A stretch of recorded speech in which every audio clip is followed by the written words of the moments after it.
everybody can be a man, but not every man can be a father. We grew up thinking that, for you to really be a father, you need to be feared. I could not really sit down with my dad and discuss. Yeah. I mean, when you hear him coming, everybody starts running. If you don't figure it out early enough, you may be taking the wrong road and you are going with speed. Those of us who are senior citizens, we were brought up not to express emotions. When you grow old, you now understand why your father always sits under the tree and do like this. Whether in the Bible or in the Quran, one of the primary objectives is for the father to provide for the family.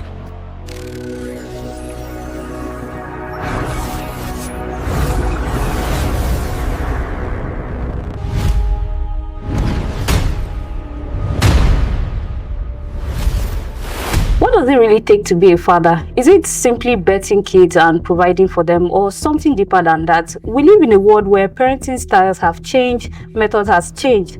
But how does this method affect the well-being and growth of the children? How do fathers manage work life and personal lives? Today we are joined by two successful fathers who have gained depth of experience from different generations, one from a more cultural and traditional generation and one from a more recent and modern time generation. We'll have them tell us about their parenting style, how they have been able to navigate parenthood and the corporate world. Ladies and gentlemen, our very first guest is a man whose life reflects leadership, discipline and lasting impact across both industry and community. He is the managing director and CEO of GT Research and Technology Limited and the director at GT Industry Limited in Edo State. An alumni of the University of Ibadan, 89 Set and Uromi Technical College. He has built his career as a systems analyst and network consultant and has spent decades contributing to IT, agriculture and organizational development. But beyond his professional achievement, he is a respected community leader and church leader, former chairman of the Catholic Men Organization, chief patron of Man of Order and Discipline, and the national treasurer of the UTC Alumni Association. Ladies and gentlemen, join me as I welcome a man who is not just a father, but a husband and a successful leader, Mr. Gabriel Yoha. Sir, you're welcome. Thank you. Very welcome. Thank you.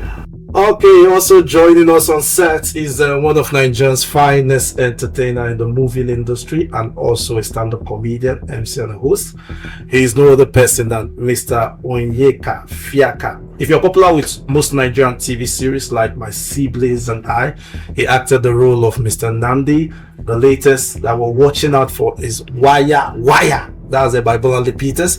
He acted the role Mr. Obina. Yeah, Mr. Obina, I got that right. And also, if you're familiar with Debbie Saloon, he's Mr. Nkem, where he acted as an elderly man, even though he's a very young man. Ladies and gentlemen, he's a graduate of Rivers State University of Science and Technology. That's a Rivers State. Also, a student of one of the most wonderful secondary school we have in Delta State, which is Urobo College.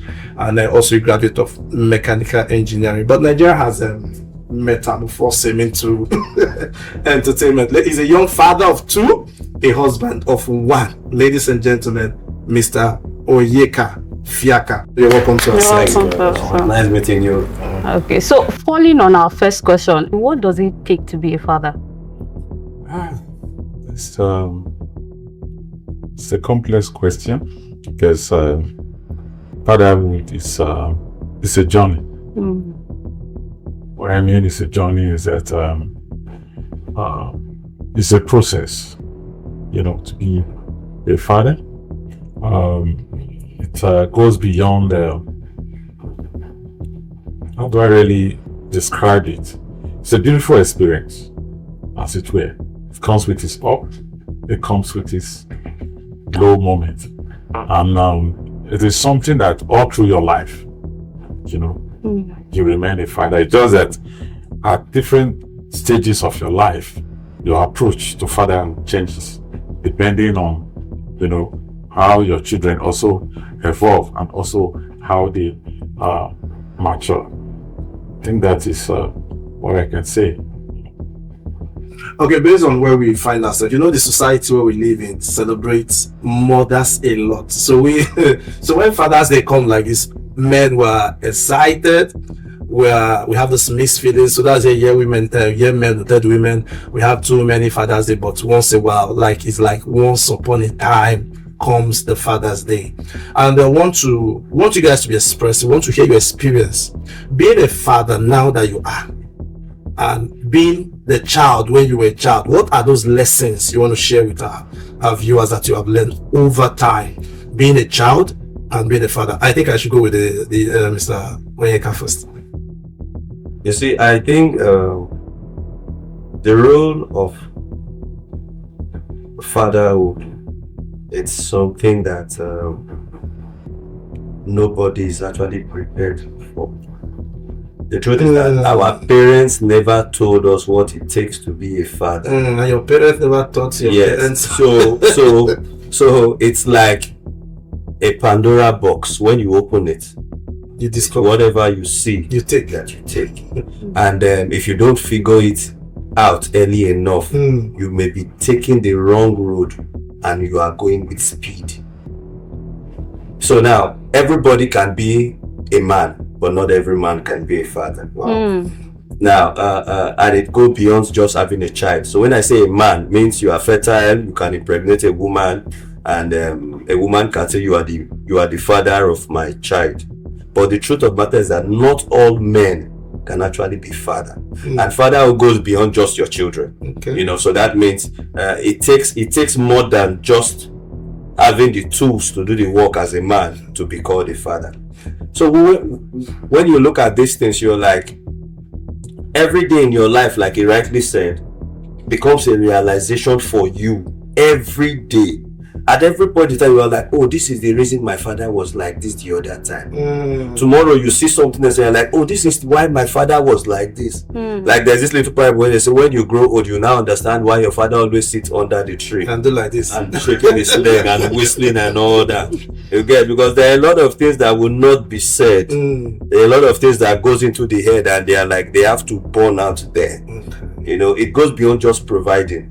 Now, even this providing we're talking about, it's a large scale, because there's what we call you are providing financially, you may not be providing emotionally, you may not be providing structurally.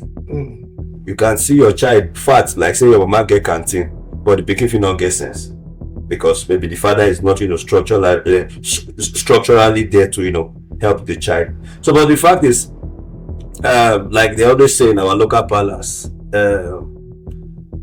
if stammerer know him papa name, he go call am. Now only time he go take. So if you as a child, you've been observant, when you become a father, you start connecting the dots.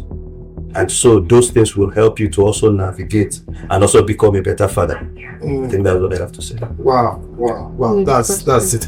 Okay, sir, from his discussion, he mentioned it's just beyond providing. He talks about emotion.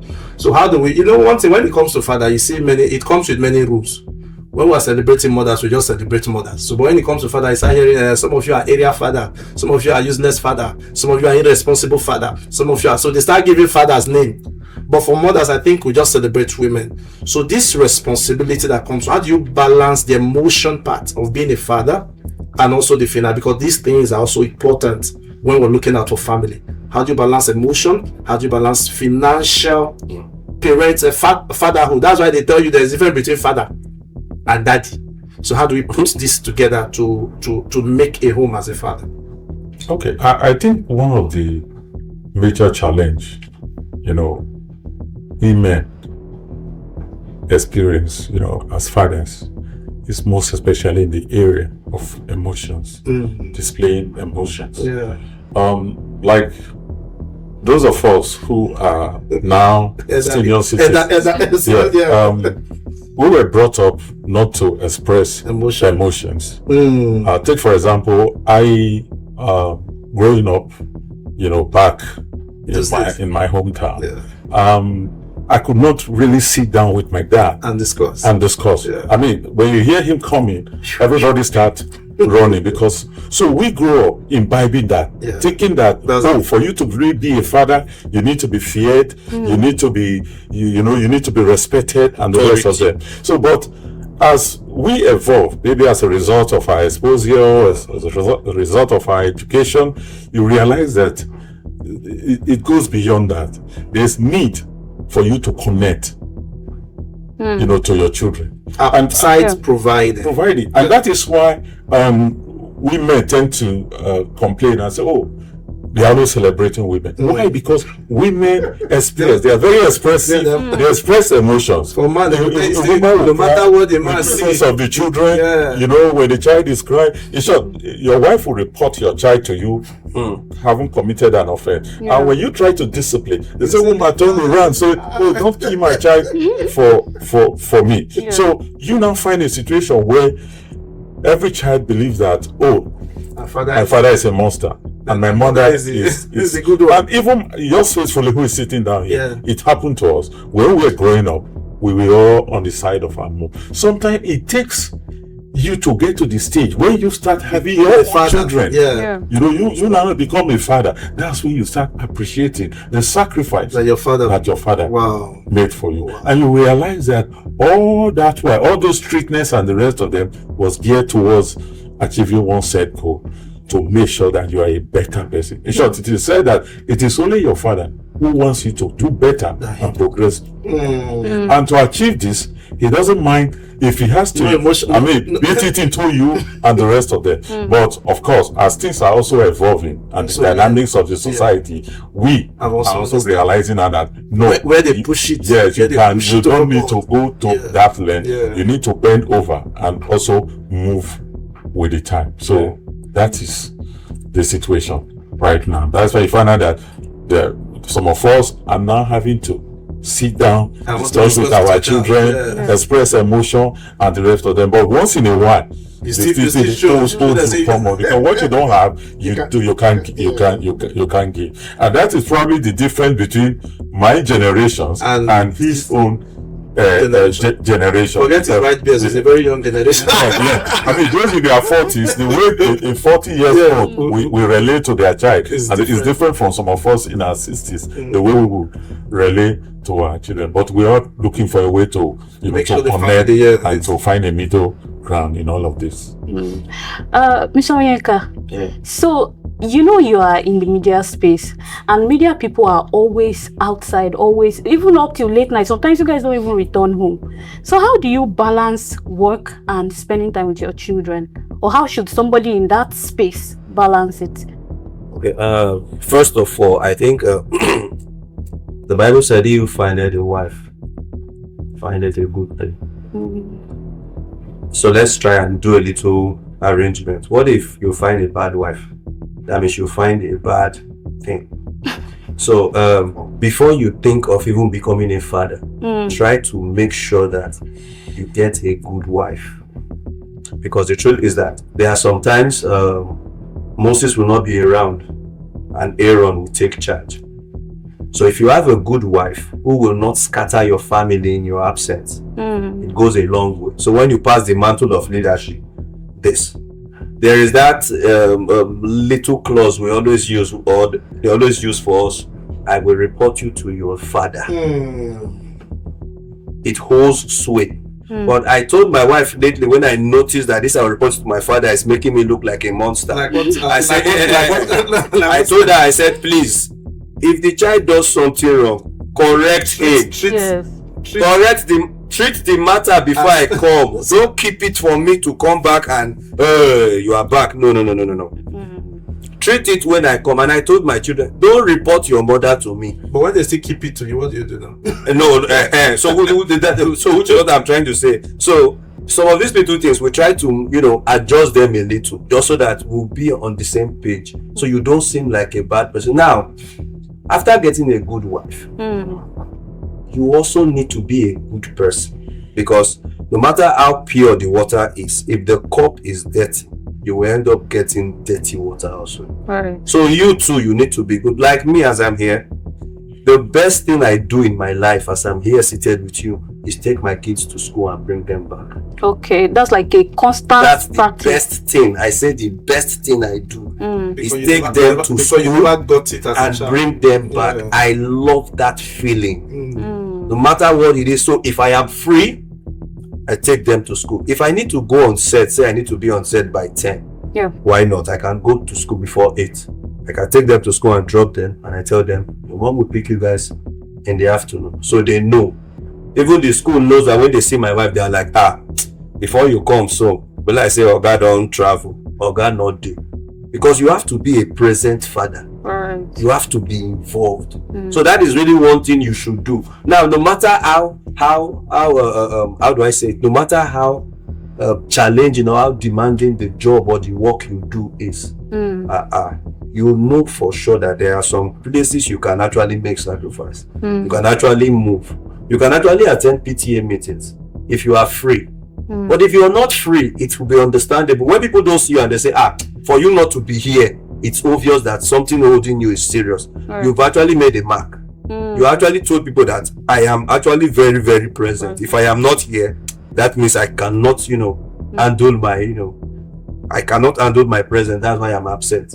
Right. So you understand? So you must make conscious effort to make sure that you want to be involved and show it, not just by wishful thinking.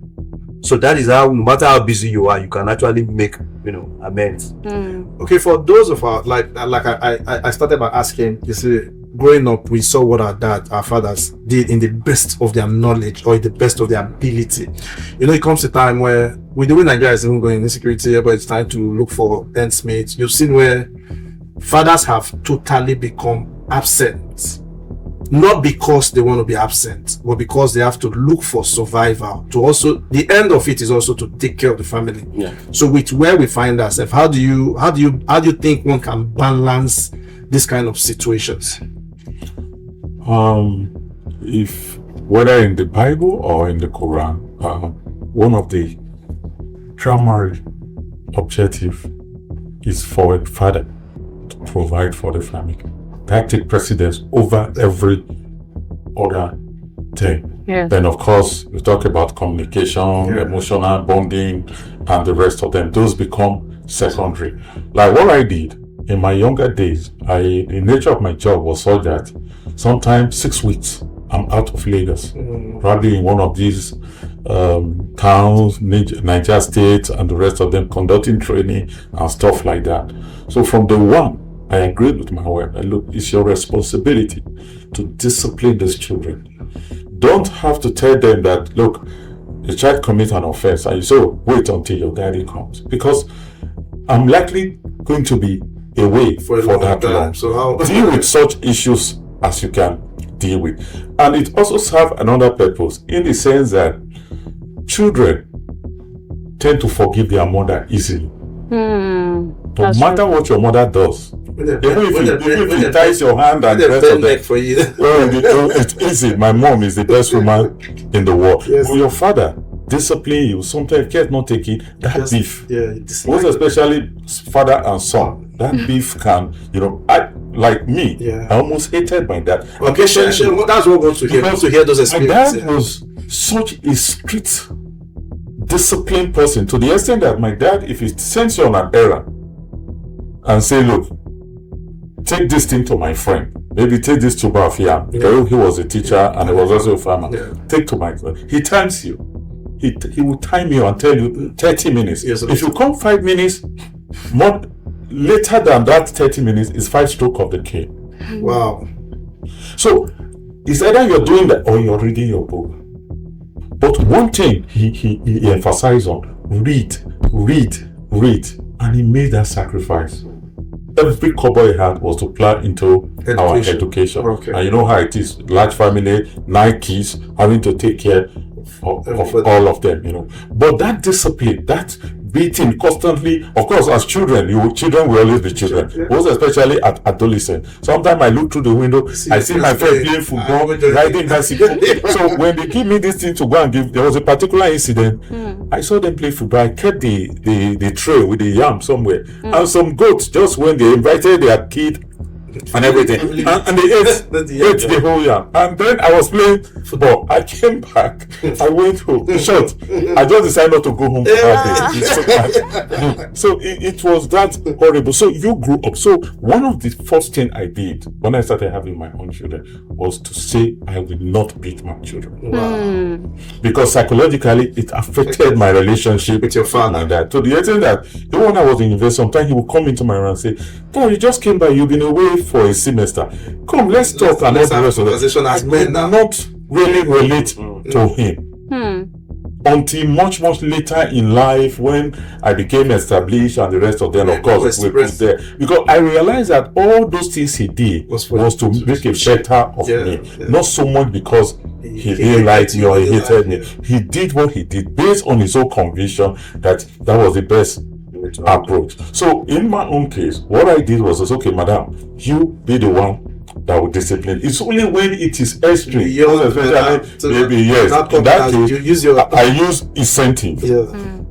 You incentivize the children and you take that incentive away. Okay, you for this offense you did this weekend, we are going to was it Mr. Biggs was what was ready. Not this thing. You are not following us to Mr. Biggs. And one of the punishment you can give a child is to tell the child to ostracize the child from being with the siblings to follow you. And with that, you'll be sure that he will not commit that offense as it were. So with that today, I think my advice to most couples and those young fathers that let the woman be the one, because they spend more time with the children, whether we like it or not, because primarily yours is to provide. And yours is to provide, and to be able to do that, you have to leave your comfort zone to go out there. Except maybe now that people are working from home. And even when you're working from home, you don't want the distraction. You still want to be able to work, in some level of privacy. You're not going to hear the kids making noise and you leave whatever you're doing and go and intervene. And once that role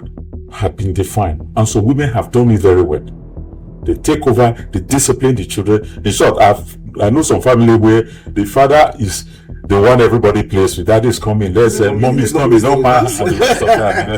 But the bottom line still remains that no matter how your mother disciplines you, you never brought her or disliked her. You will always. No, but that's how I get it from women. But for your dad, believe me honestly, a lot of people today still have that grudge against their father. Oh, my father.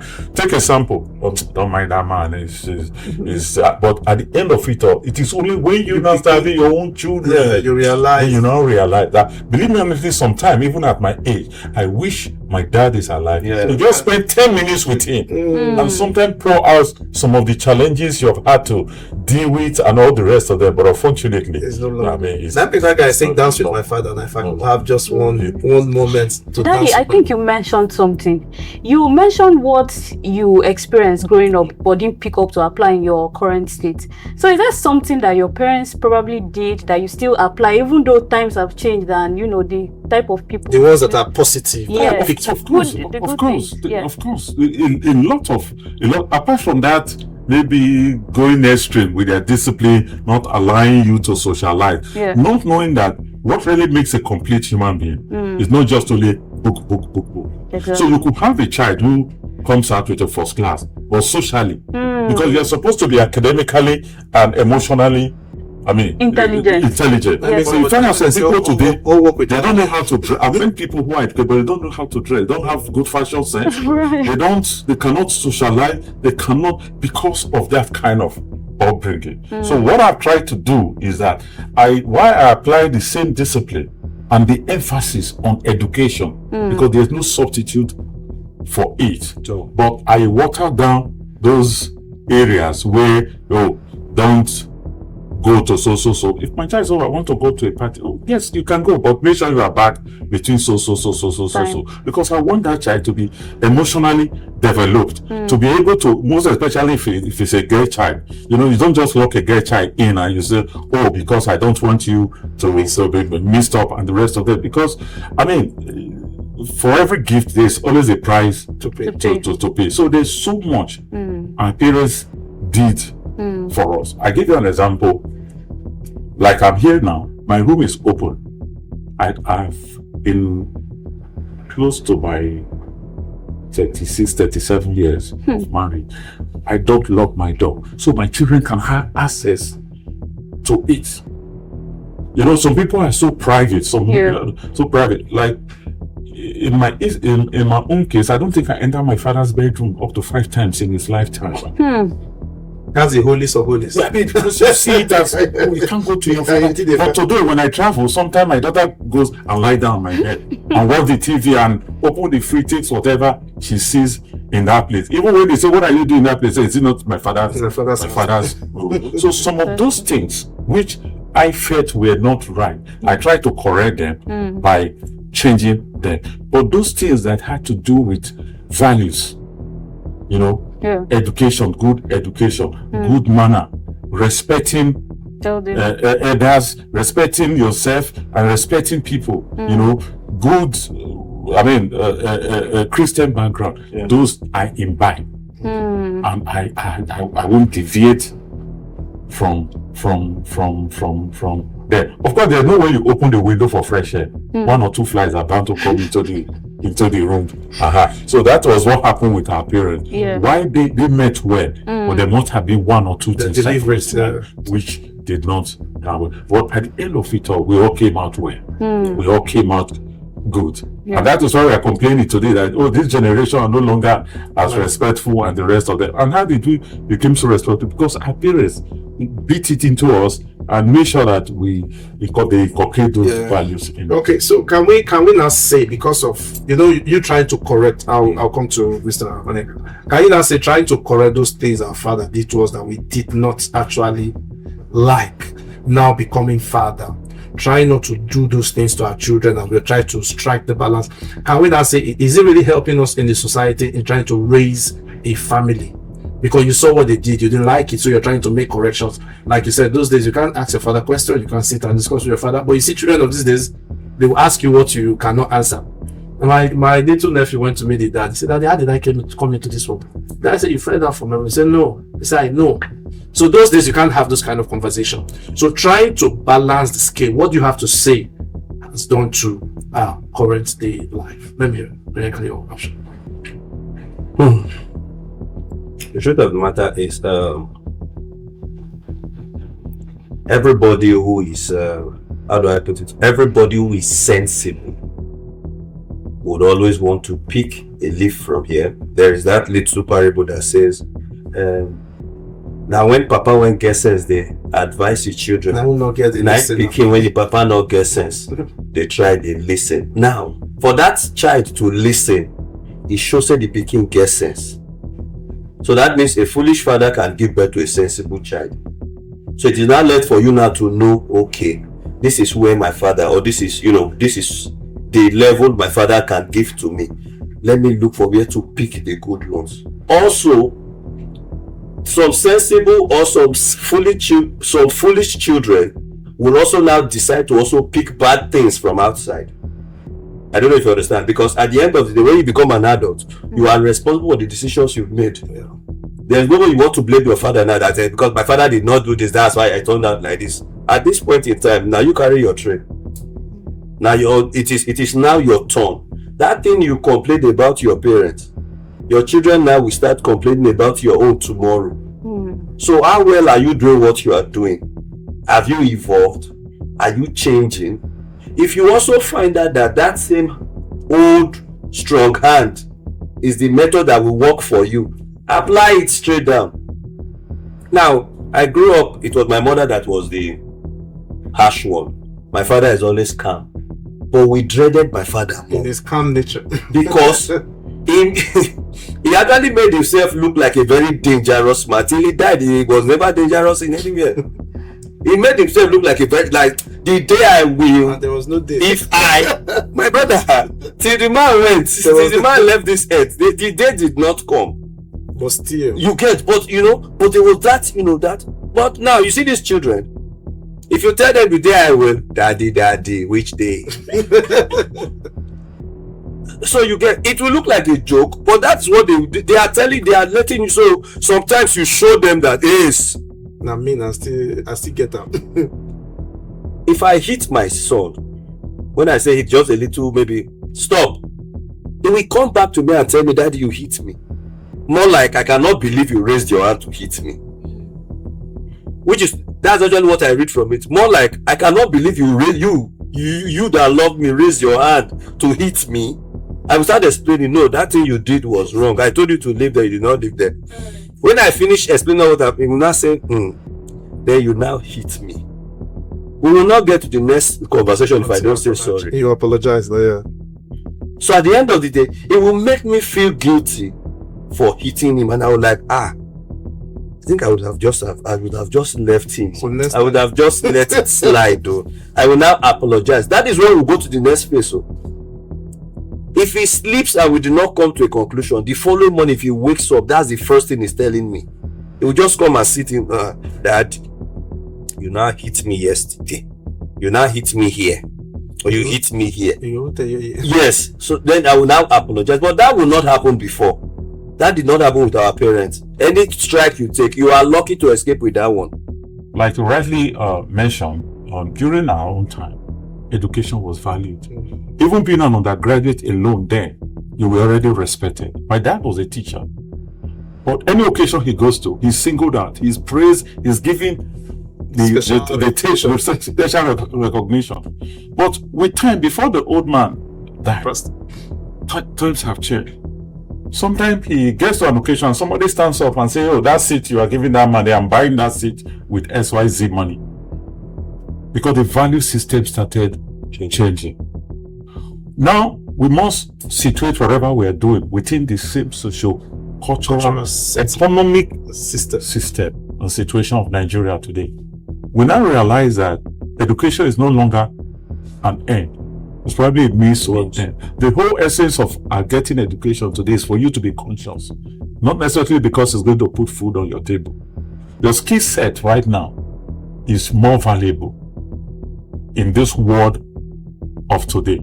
I mean, when you have a child today, why you're also wanting that child to get education?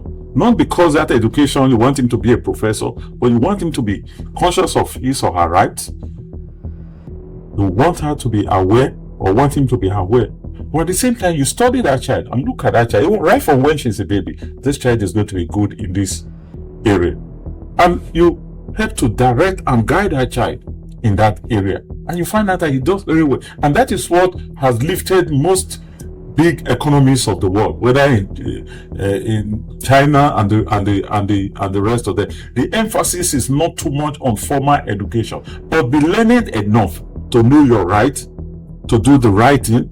And if you remember, at the same time, every human being created by God has a set of skills that God has gifted you for. And if you discover those talent early enough, believe me honestly, you will excel on. And when you excel, money will naturally come with it. You get it? So my advice is that, yes, while we emphasize on people still going to school, we must also start looking beyond that formal education. I have a daughter who graduated petroleum engineering, and she came out. I said, go and learn tailoring, because I noticed that she's crazy about fashion. Yeah. She's always talking about fashion and the rest of it. I said, go and learn tailoring. I did, and she's learning it. You know, as to whether she might use, even if she doesn't use it, one day she gets married, she might try to sew for her kids, or even made her own children. That thing is not wasted. Today we have seen people who studied history who are working in the bank. Yeah. Because sometimes when we go and get this formal education, we don't even have good career guidance in the school. Yeah. How many schools actually have guidance counseling department that can actually look at a child and say, no, this child is going to be good in this look at your in this area and the rest of it. Yeah. We don't do that. People just go to school, including some of us, because all my mates were in the university. So whatever they offered me, even if it's Arabic study, let me go and do it to be a graduate. Sometime midway through that course, you realize that, I have no business being in this place. But because you don't want to waste the resources that have been expended on you, you graduate, you come out, and you get that. So I don't fault father's parents when they insist on that formal education, but skill and talent is even much more important, because that there's no way that talent that God have given you, definitely if you exploit it and you start on time, there's no way you would not, the sky will be your limit. Well, all right, from when I was growing, yes, even growing up in the village, this ability to come out and talk and express yourself, it was a gift. Then I'm good with my hands. So, and that means what I mean, a technical person. Unfortunately, when we're in technical school, we really didn't focus because we're very young. When they asked us to stay in the class, we jumped through the window and the rest. But later, you realize, like when I studied industrial chemistry.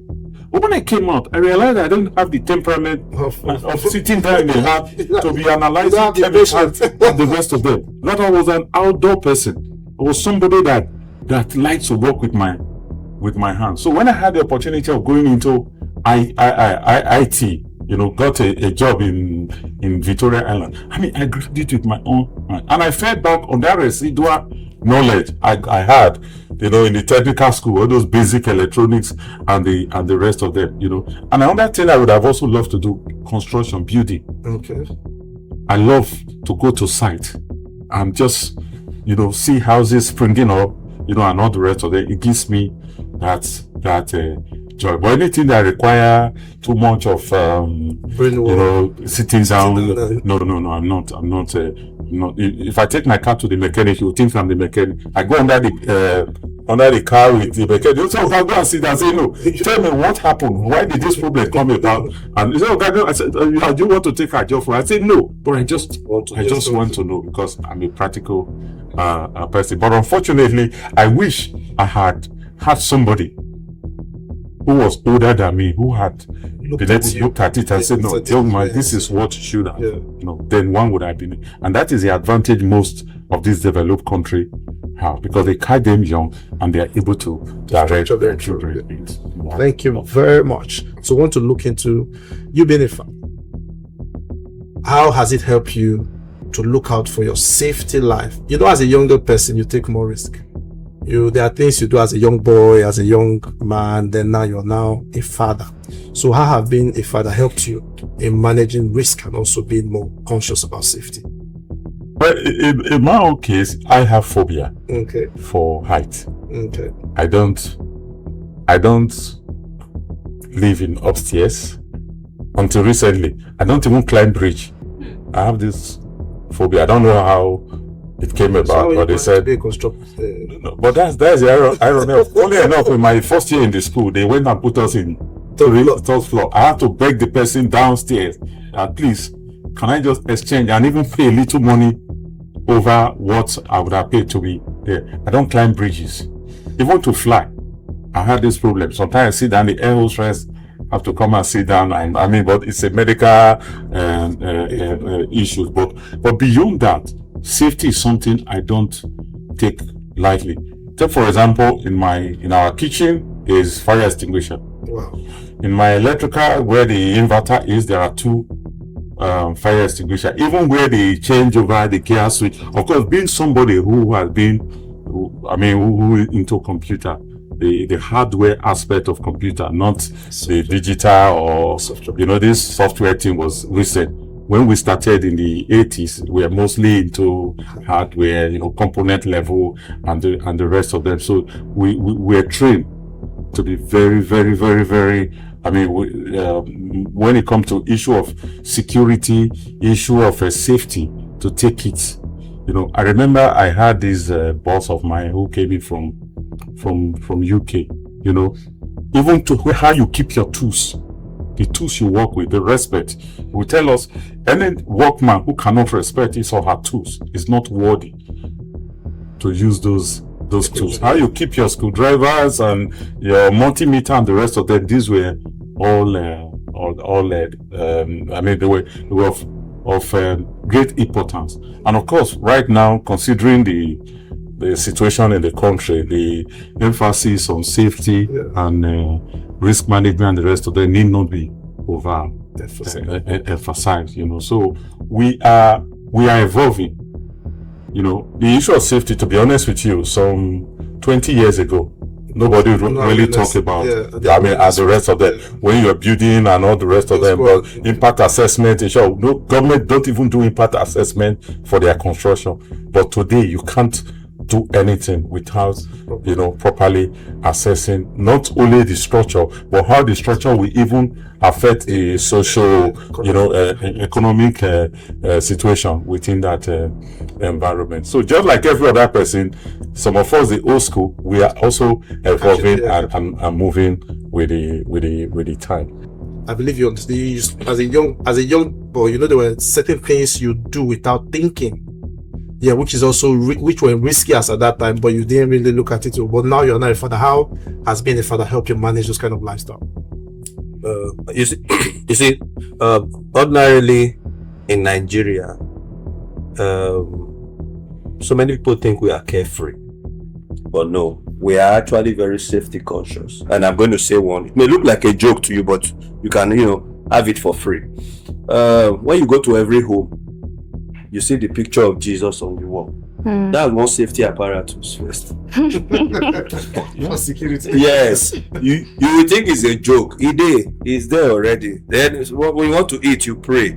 You're already watching signs. So people also, as a little joke, when they want to drink, they pour on the ground. That's little libation for backup. These are all safety measures also, you know. But I just said let me rub that. So growing up, or when I became a young adult, I didn't have a bad character. I didn't have a bad attitude, so I decided to imbibe smoking as one. So I was smoking, but I told myself that I would not buy sticks. I will only buy packets. That was my only way to curtail myself. So if it gets to a point where I'll need to go and buy one, becoming rough, it's no longer, you know, cultured or no longer big and all that. But when I started having kids, I was like, so am I going to excuse myself from the parlor now and go into the toilet to smoke? Or am I going to go outside now and smoke? Or my son is going to touch my pocket one day and bring out cigarette and ask me, Daddy, what is this? Yeah. How does this look like? So because of them, I had to make a conscious effort. Right. This is where you should draw The line. Stop. Wow. So that is also because of you being a father. So maybe if I didn't have a child, but maybe by now I should still be jumping and all that. But you know, when you become a parent, you start trying to make some of the changes may affect you personally. They may not be so good to you at that point in time, but you have to make conscious effort. It's like you making a room for a child now. Okay, let me make a space for a child, because now how will it your son will come out from the room with a stick of cigarette and saying, you know, or maybe will come out with some kind of. So that is, you know, one part. Then you see many houses, you see your bed being close to the window is also a form of safety, so that whatever pass around, you will be the first to hear. It's not going to be nice that something is happening around your vicinity or around your house, and you as a parent is the last person to hear. And when you sleep, you cannot be sleeping deep. No matter how bad it is, you cannot be sleeping. So as a parent, you cannot go to bed drunk or high. Because if you go to bed drunk or high, meaning you are keeping the whole family at risk. Yes. You are the first defendant. You are the safety officer of the house. You must be at alert at all times. These are little things and they look stupid. But the truth is that as a parent, you must actually be conscious. That is why when you see some parents, you see some parents don't talk much. Yeah. You see them calm. It's not because they are very gentle. They just don't want anything to pass their, you know, vicinity. Yeah. They are always observed. What just moved there now? What is that just happened? You're like, relax. No. As a parent, you must be safety conscious. Because that little leak that you are allowed to pass through will be what is going to affect you, and you will not like it at the end of the day. Yeah. So just like a mother hen watches over the chick, and the hawk watches, to see the prey. That is how you as a parent should watch over your house to make sure that your family is safe at all times. Right. So there was a time parents, fathers in general, like sir, you rightly said earlier, fathers are the main providers. So there was a time they were always outside providing. Sometimes a kid will not see their child for throughout the day or even weeks. Then COVID-19 came and all fathers were forced to return back home. So will you say that COVID-19 brought a blessing or a curse, and how did it switch your parenting style, and how did your kids react to the time where you were home throughout? Well, I think it's a matter of adapt. It was a special circumstance. In short, there's a saying that we have a parable in my place which says that the debt that kills everybody is not always painful. Right. Because everywhere you turn to, everybody's crying. So it's not, So yes, COVID-19 came to change a lot of things, even the way we work. Are you following? Even the way, even our, how do I call it? Our value system. That was a time when billionaires suddenly realized that their money was useless to them. You remember how people were donating billions and the rest of them. These were all a way of realizing that, this life is just like that. Because you see somebody today, the next moment is gone. Because it was being predicted then, if I remember, that Africa were going to lose people in tens of millions. But God in His infinite wisdom, has already equipped us to deal with some of those challenges, probably because of the climatic condition and the rest of it. So back to your question about how did we, how did it really, yes, everybody. And that it was short for mostly mothers and wives. That was probably the best time of their life, because for the first time, everybody was at home. But I tell you, a lot of men didn't like it because it's like something it's like some of us were in prison, right?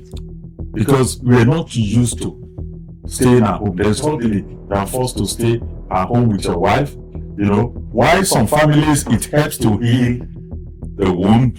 Some family that already has some issues and cracks and the rest of them, it helps to heal. Some it brought in new cracks.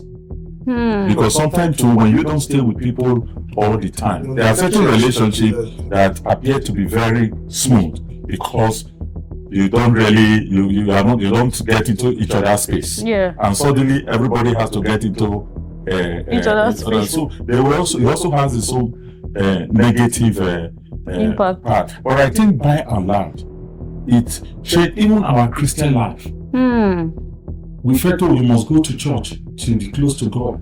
But we all pray at home, and God did not depart from us, showing that God has always been so omnipotent, so presence is everywhere. In short, now we have some people who don't want to go to church. They tell you that time they did not go to church. The end of the world come and the rest of them. I've had to sit down with people and tell them, no, don't it's like walking on the road and you get to under a very beautiful tree, and just because it casts a shade, maybe the leaves are so good, you don't stand up, you can't turn into your home. That was something that happened, and the whole world adjusted. We must move back to our routine, and we pray that our generation and the next generation will never witness anything like that. Just to add to what Obina said about the issue of safety and security. One of the things I have tried to do is to make sure that, one, I have never gotten into a police case. Police have never come to my house, maybe for my tenants or maybe neighbors, but I've tried to avoid, because you have to, as an example, when your children grow up seeing policemen coming to, or somebody coming to draw you dead, or you being accused or being the one that told lies or fight and the rest of that, you find out that as you start raising your own family, no matter how temperamental you are, no matter, because children watch more by action than yes. by telling them, oh, sit down, don't fight, and the rest of them. But tomorrow he sees you and the neighbor fighting, or you and your wife fighting. So it's not a case of do what I say and not what I do, because children watch more. Are you following now? So these are a form of security, by making sure that you take your children into consideration. You make sure that, look, what value system do I want these children to imbibe? So you also have to consciously, make sure that some of these things, okay, I don't get into police case, I don't shout, sometimes I'm driving, people, when I was young, you drive rough for me, I'll go and block you, I'll come down, and look, I'll give you, but when the kids are in there, or you are with your wife and the rest of them, even when somebody hits you, that's okay, but don't worry, and the rest of them, because these are some of the sacrifice, not necessarily for you, but for the kids. Thank you very much, sir. So let's look at the part of emotion now. Men are not allowed to express emotion. Whatever comes, you suck it in. So how do you express your emotion? Maybe you see things as a result of pressure from work, pressure from society, because at a point somebody said the reason our parents were just beating us unnecessarily then is part of the pressure from the society they bring it to. So how do you men manage your emotion and not to spill over family? So how do you unwind? How do you release that? Because they make us understand men don't talk. Men don't, no matter what, Peter Edochie even made it as a parable. He said no matter what the eye see, it can never shed blood. So they make you understand when you cry as a man, it makes you look as if you're weak. You're weak. So how do you express your emotion as men? It's very difficult. Different stroke. Different stroke, different guy. A lot of men hide behind certain vices as an escape. Smoking, drinking, and I'm think of recent gambling. This Bet Nigeria and all these things they are doing as a way of, some even resort to wife beating and the rest of them when they come from whatever, they had issues in their office, they come in and take it out on the family.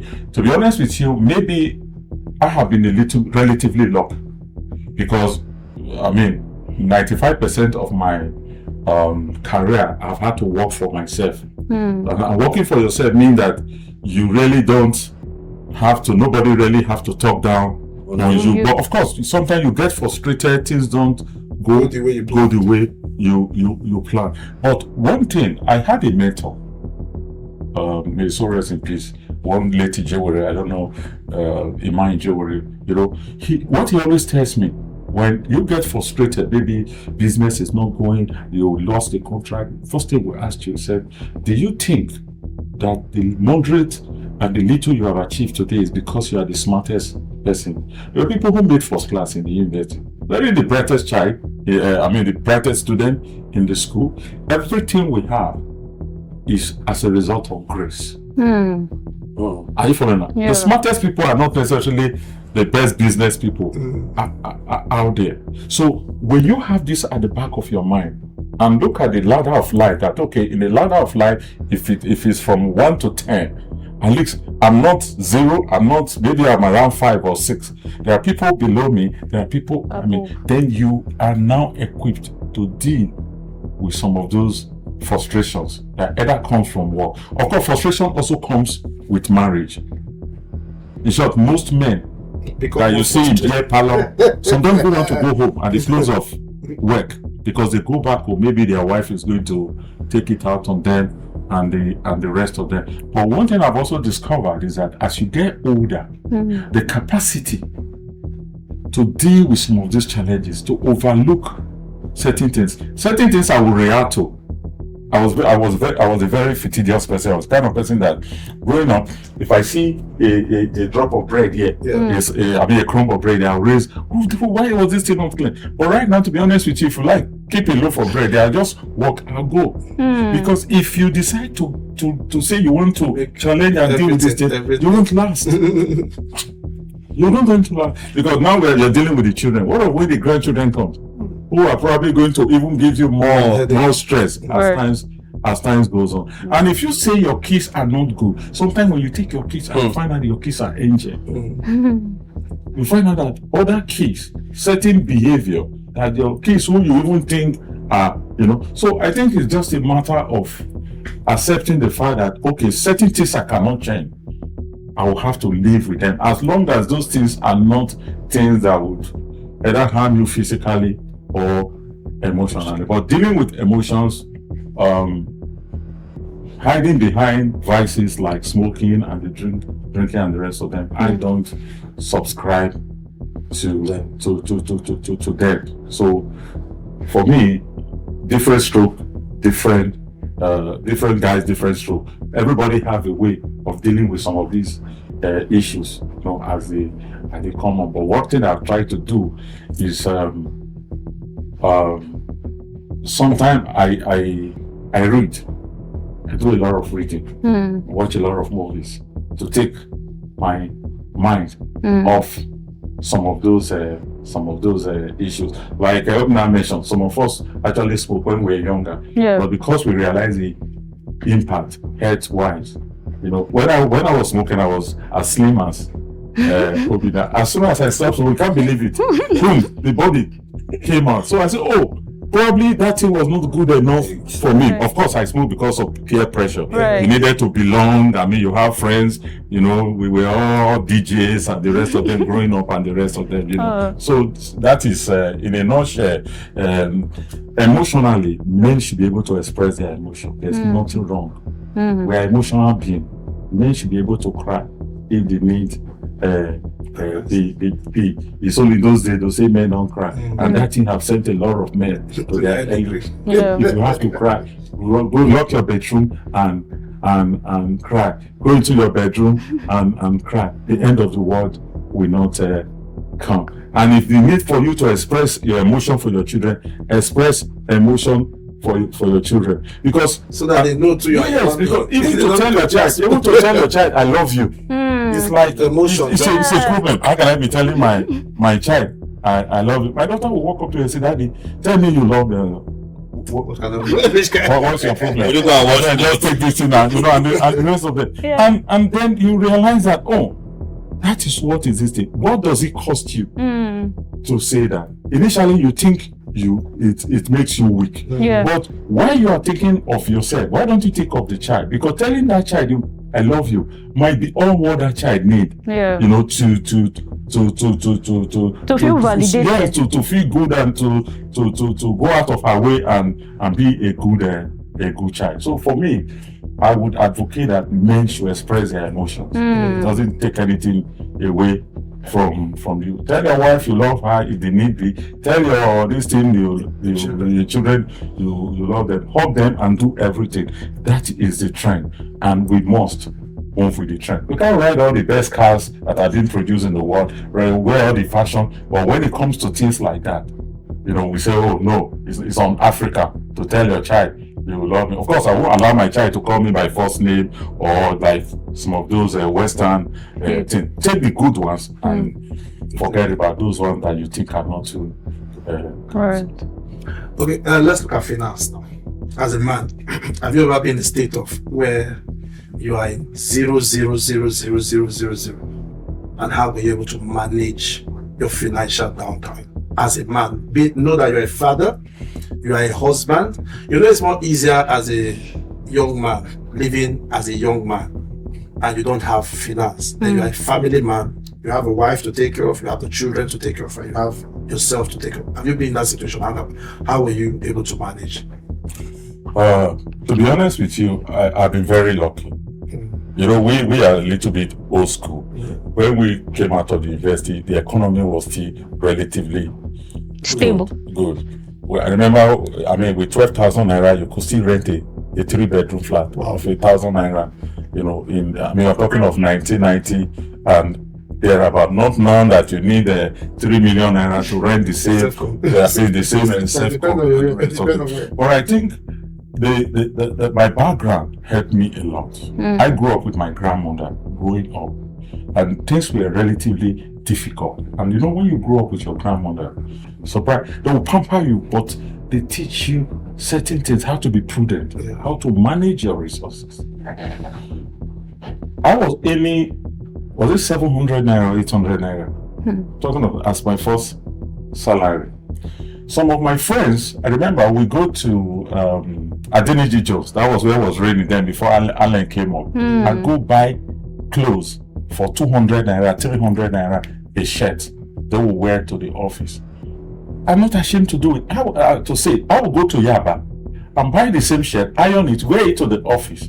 And of course, because of my physique, I will look better than you. Some of my friends were looking for places in Maryland to rent, where they will probably pay 4-5 times rent. I went as far as Egbeda then to go rent a place. To the extent that they make fun of me in the office. When they say, "Where are you living?" I say Egbeda, they'll say, "Shut up. Just tell us you live in Ogun State." Why are you saying you are living in Egbeda? So with that, I was able to save and have what you might call, is it seed money you call it now, have that financial base, which that money now become an investment. While I was working, and I had money that was also working for me.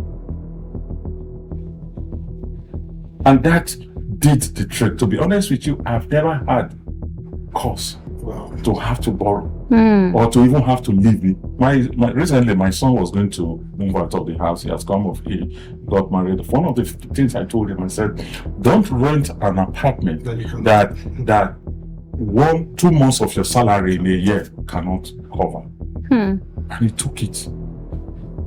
And he took it to heart. And that was what I did. I built up my finances in a little way, put something away, save some money, then let that money also do other things for you. Of course, things were not as difficult as it is now. Maybe if it is now, maybe it will not. But I also have friends then who were living from hand to mouth. In short, there was something we call salad. Some people were taking their salary ahead of time. They go to the account department and say, "Please, can I get salad there?" That means by 15th, you're already asking for the next small salary. And they were getting it because of the lifestyle. You know, they go to club, they do other things. The lifestyle cost. I felt, look, as a young man in the university and the rest of them, we've had time to have attended all this clubbing and the rest of them. Some of us have had dreadlock. I carried dreadlock. So I felt at the time when you start working, you say, no, let's put all this behind us. Let's focus.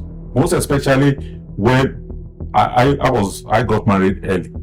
So you were not just thinking only of myself. I was thinking of the wife and the kid.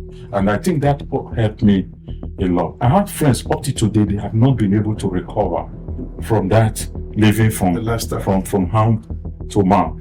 Because as your salary gets big, there's more children comes in. And as those children are coming in, if you don't have any good investment, in short, if you rely on salary and you start having children, that money is coming in, the children are just taking it. You become a vicious cycle. Wow. Thank you very much, sir. So we want to look out for ourselves.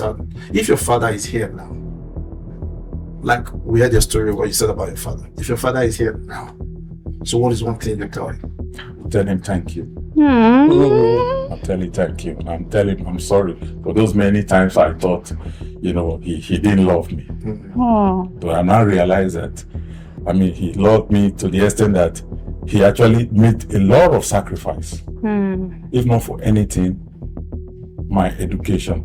To be honest with you, one of the things I'm so proud of was having the opportunity to get a university education. And this was all because of my father. Because one thing he kept telling you that, look, don't think your brother is a commissioner. If your brother is a commissioner and you are a gate man, if you come in after 2 days, the wife will be asking you, "Uncle, when are you going back?"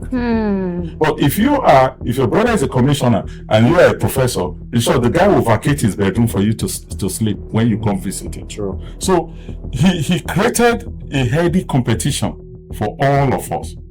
So you feel, oh, my brother is in university, so I must also. So I had senior brothers who were already in university. So despite I went to a technical school, I felt that no, whatever it would take, I would also.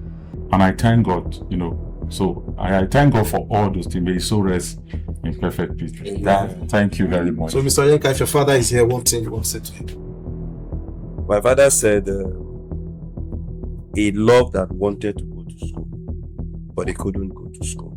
So he told himself that If that is the only thing he can do in this world, he will be satisfied. All of us, the 4 of us who went to school, he made sure. I know when they sold helmets, they sold safety boots, they sold coveralls to pay for something in school for me. Okay, most time we just walk according to say we don't walk, we don't try. We're supposed to dey jai. So when you look at yourself right now as a man, like we say, to celebrate women, well, it's Men's Week now, Men's Time. We're trying to also celebrate men. That's why we're having this conversation.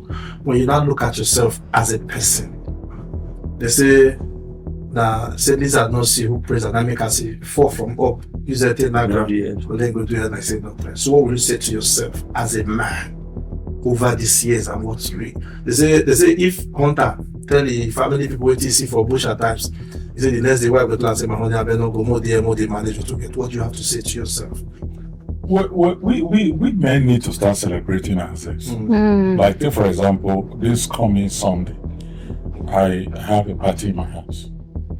I told my wife, I said, I want to host some men in the estate. Chairman of the estate. I selected like 15 people within the estate. I made sure that I said, okay, if you are less than 60, I won't invite you. Yeah. And I went to the church, I did the same thing. Okay. So I'll have maybe like 25 to 30%. Told my wife, we're going to prepare food, we're going to prepare 3 sets of me. And is that one of the women? I said, no, the women, their own will come. Let's take care of ourselves. And by the grace of God, I intend to, even if it is what I intend to do it this year. Next year, I'll look for somebody of like mind and say, but you host it. Because that's what guys are. And before you know it, it becomes a routine, a kind of festival. And before it gets to you again, maybe 10 years or 20 years, let's start celebrating as this is without any prejudice against the women. Women deserve to be celebrated. Nobody can take that thing away from them, because the truth is that a lot of emotion, a lot of stability. In short, God doesn't make mistakes. God had created a woman. He knows what he was doing when he created a woman, not minding all the ruffle and the rest of them. Some of us, we're all attached to our mother, whether we like it or not, and we appreciate the role our wife, our sisters, our mother plays in our life. So they deserve all the celebration. But I also want to get a little feel of the celebration while I'm alive, not when I'm dead and you come buy cow and feed the whole village. So we don't know to 60 are we? No, you can also by life struggle. I'm up to 60. You don't see something of life. You don't see something. Why I restricted it is that because I will not be able to host. I think if I were to say, okay, those in the 50s, so we'll probably have a large for Sunday I'm 60 by association. So I'm selling these ideas to men that look, we don't need to. You don't need to. Just get something together. Even if it is within your vicinity, you live in an estate. Yes, you live in an estate. It could even be your colleagues, those you work together. Just invite them to your house, and get your wife to prepare something, and you all eat, drink between 4 by 7. Everybody goes home. Then we wait again for another 1 year. For me, that is that is okay. So we need to start celebrating as get yourself some good clothes. Like I do a lot of traveling, if not because of the insecurity. Right, I do spend a month in Lagos. I go back to my country home, spend another distance, breathe some good air, interact with those elderly, most especially friends that you left behind. Because don't forget that a lot of us came to Lagos. We were not born here. God don't make mistakes. God wanted me to be born in Lagos. I came into Lagos to hustle, and there comes a time in your life where you need to go back to your. Of course, women don't like it because they are scared. Oh, you're going back. What are you doing there? And the rest of them. Sometimes go back and interact with these people. So spend some time here. Spend some time here. Most especially when you are a senior citizens or when you are retired. Don't wait until your casket to be taken back to where you originally come from. And so that is one thing we can do for ourselves. Men should start celebrating. The children should start celebrating their fathers. Stop giving us kind of walking stick. Get some good shirt for nice perfume. Get some good do it. Are you following that? Other certain things for me. And I think I've been very lucky. my kids have done very well. Yeah. It's just sometimes I complain, oh, you didn't even ask me about my size of shoe. You just bought this thing. They say, no, Daddy wanted it to be a surprise and the rest of them, because they have also discovered that, look, we need to be celebrated. But I think women deserve whatever celebration. If we choose to celebrate them on a daily basis, I think they deserve that. Thank you. Thank you very much, sir. Thank you very much. Women like anything. Oh, thank you. Oh, thank you. If you are not added woman, oh, thank you. Okay, on this note, once a big thank you to our guest, Sir, the senior citizen Iyoha, and also Mr. Rezo. The junior citizen Rezo. Okay. I don't understand. Am I not the citizen? Thank you for joining us on our celebration of men. I want to say happy Father's Day, happy Men's Day to all the men all around the world. We love you. That's why we're having this conversation. We want you to also create time to celebrate yourself, like our guest has also said. If you have a father, a man, a husband around you this period, let's try and celebrate them. Like Sayo has said, get them good gift, get them nice gift, not sky this time, not get men things that wow them. If you can afford a mansion in Banana Island, give it to the men. And see, men like surprises. Do you know when you celebrate birthday for men, they're happy even though they do like no, I don't like it. They're happy. They enjoy it. So let's make sure we carry the men out there and celebrate men this period. I would say happy Men's Day. Thank you very much, and God bless you. Thank you. Thank you. Nice meeting you, sir.